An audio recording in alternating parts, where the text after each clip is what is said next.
Now, Prince Harry has appeared accompanied by his wife Meghan at the United Nations in New York. The Duke of Sussex delivered a speech warning about the dangers of ignoring climate change and the impact it's already having on vulnerable communities.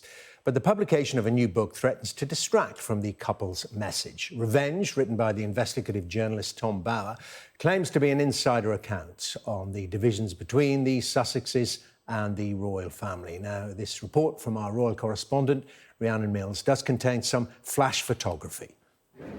Before he'd even had a chance to speak at the United Nations, there were questions. Prince Harry, are you worried that Tom Bower's new book is going to widen your rift with the royal family? But another book about the breakup wasn't going to put Harry off his stride. Being asked to speak for Nelson Mandela Day was a huge privilege. The few weaponising lies and disinformation at the expense of the many. And from the horrific war in Ukraine to the rolling back of constitutional rights here in the United States, we are witnessing a global assault on democracy and freedom, the cause of Mandela's life. As we sit here today, our world is on fire again. And this crisis will only grow worse unless our leaders lead.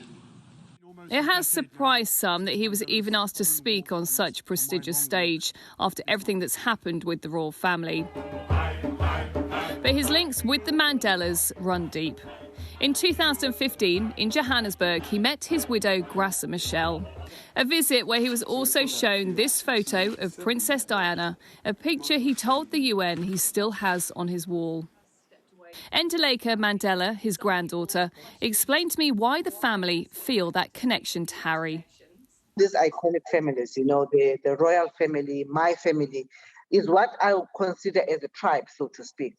And it's very difficult to find your own voice in a tribe like that. One thing I learned from both my grandparents, that you need to be true and honor your voice. And that's exactly what Prince Harry is doing. He's honoring his voice.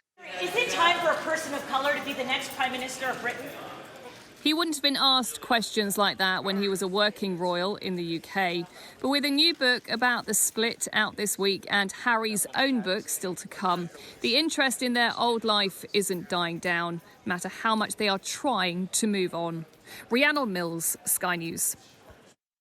Now, the parents of a 3-year-old boy who died in a tractor crash on a farm in Bury have paid tribute to their son. Albie Speakman died before he could be taken to hospital after the incident in the Tottington area. The tragedy has once again raised concerns about the safety of farming, which has the worst record of any industry in the country. Sky's Inzamam Rashid reports. Right, Brill. Way, good job. A little sunshine boy who just wanted everyone to be happy. Words from Albie Speakman's mum after a tragic incident which took this boy's life on Saturday. The 3-year-old was involved in a collision with a tractor at his dad's home in Bury, the latest casualty on a farm. But this kind of tragedy is no stranger to farmlands across Britain. Whether it's workers or family members, over the last 5 years, at least 161 people have died on farms. And the most common cause is when someone is struck by a moving vehicle. And so the scale of fatalities and accidents makes this workplace the deadliest in the country. Brian has first-hand experience of the dangers in this industry. Earlier this year, he was sentenced for killing his 4-year-old nephew, Harry Lee. I put him on the machine, as I had done in the past, and we drove out the yard on the lane and into the field.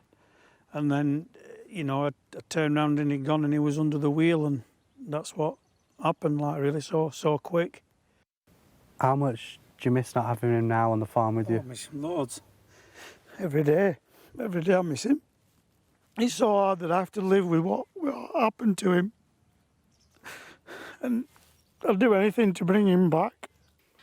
And it isn't just toddlers at risk. Data released by the Health and Safety Regulator shows of the 25 deaths on farms in the last year, all but one were adults. Farmers are pushed for time, they're trying to do a little bit more than they should do, they're dependent on the weather, they're dependent on labour, they're dependent on finances, so often they push themselves that little bit too far, don't necessarily think ahead, and often the worst can happen. Despite all of the education, farming continues to have the worst safety record in the UK. Inzaman Rashid, Sky News, Lancashire.